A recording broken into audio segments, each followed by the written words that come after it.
বেড়াচ্ছে। আপনাদের কাছে যদি কোনো খবর থাকে অফিসিয়াল তাহলে একটু যদি আমাদেরকে জানান।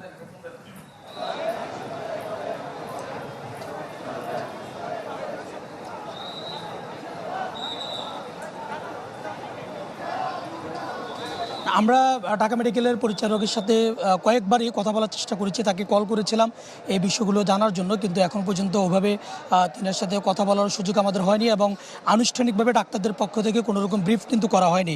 এবং বলা যায় যে তার আগে আমরা যেমনটি তথ্য দিয়েছিলাম যে ওসমান হাদির যে কানের পাশে অর্থাৎ ঘাড়ের মধ্যে গুলো লেগে তিনি যখন মাটিতে লুটিয়ে পড়েন তাকে ঢাকা মেডিকেলের জরুরি